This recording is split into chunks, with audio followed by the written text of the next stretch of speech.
So, welcome to our lecture on civil rights.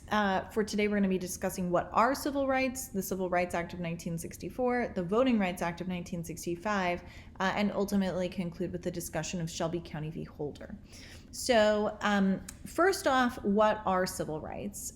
They are protections against discrimination. They usually involve civil rights, involve the government interfering on behalf of those who have been discriminated against. Compare this to civil liberties, which are guaranteed freedoms outlined in the Bill of Rights as well as elsewhere. But for the most part, civil liberties protect from government tyranny, right? Whereas civil rights typically mean that the government intervenes on behalf of the discriminated group.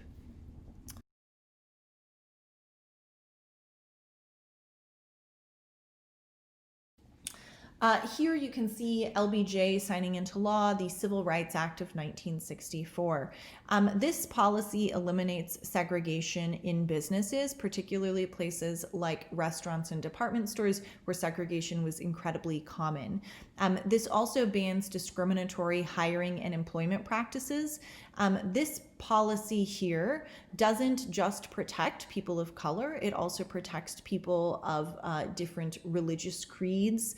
It protects gender discrimination. It protects those who are older from age discrimination, so that you can't use any of these characteristics like age, race, gender, country of origin, religion, to discriminate when hiring someone or having them as an employee in your business.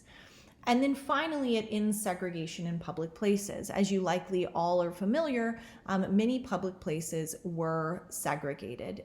County buildings, public buildings, public swimming pools, and this ends segregation in those spaces as well.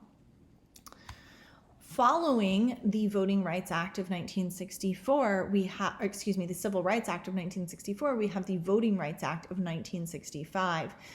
This ends discriminatory voting practices and administration in states and localities. The 15th Amendment was not enforceable from the federal perspective for a long time. And the Voting Rights Act of 1965 allows the federal government to enforce that 15th Amendment. It moreover eliminates literacy tests and other bureaucratic hurdles that were traditionally used, particularly in the South, to disenfranchise Black voters. You might imagine that also is included here poll taxes. This allows the federal government to crack down on poll taxes and eliminate the use of literacy tests. The way that they were able to do this was with two sections here. The first is Section 4 of the Voting Rights Act, and it creates a formula that had identified places with discriminatory voting practices. I'll show you in a minute where some of these places were. And if your locality, if your county, if your city, if your state had a history of discriminatory voting practices based off of this formula, then you were put under federal pre-clearance. Any changes that you made to your voting administration, say you changed a site, say you changed the electoral rules, say you changed times or days, had to be approved by the federal government before you could institute those changes. This is because those practices in the past have been used to disenfranchise minority voters. So Section 4 lays out that formula that identifies those places, and Section 5 says, well, any change that these places in Section 4 that were identified are then going to be under review by the federal government before you can institute those changes to ensure that they are not discriminatory, because left to their own devices, many of these places will institute discriminatory practices. And this allows African Americans, particularly in the South, to vote at much higher rates following the Voting Rights Act of 1965. This changes, though, with the suit Shelby County v. Holder in 2013. The Supreme Court rules that Section 4 is unconstitutional. So that formula that identified places that had discriminatory voting practices in the past, they say that the data is in fact too old. At the time in 2013, I believe the data was about 40 years old, so from the 1970s. And therefore it is not applicable. It's no longer relevant for discriminatory practices now. Moreover, the Supreme Court says that this is disparate treatment of states. So it violates that equal sovereignty of states because some states are under federal preclearance, whereas others are not. And with that, it means that they are some states have the burden of always having to go through federal preclearance, whereas others do not, based off of this data, which is 40 years old.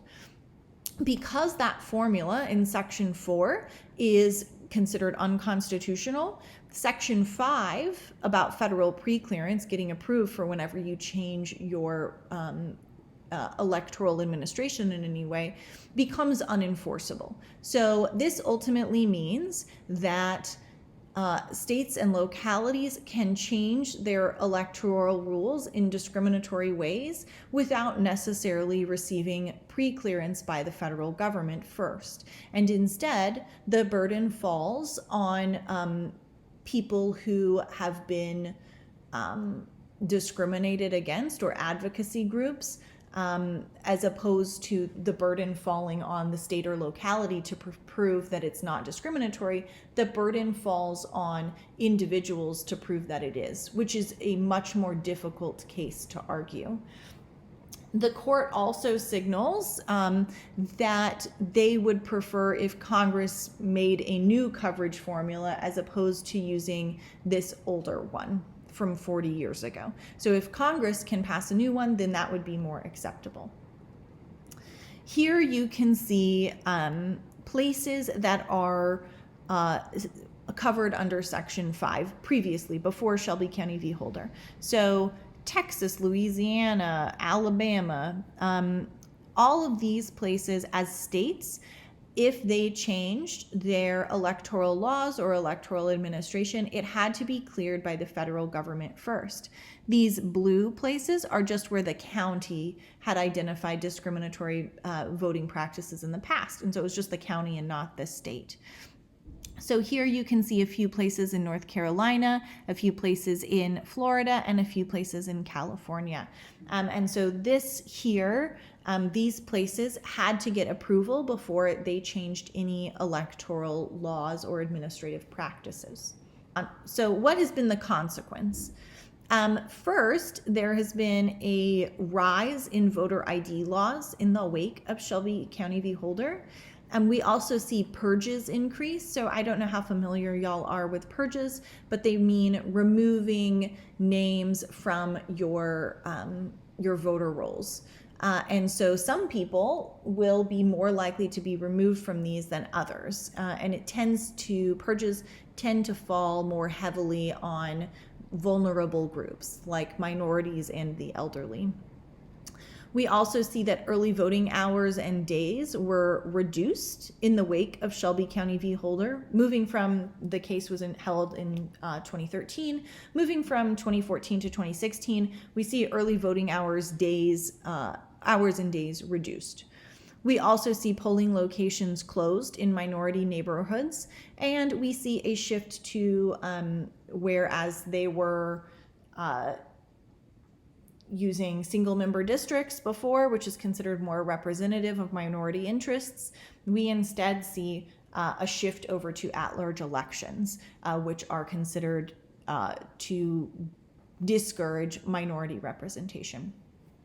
So for the most part, in the wake of Shelby County v. Holder, we have seen extensive discriminatory voting practices being put into place in the wake of this. And now this burden falls on voters and affected parties to bring the case forward, as opposed to before, when it was left to the responsibility of the state or locality to prove that their practices were not discriminatory.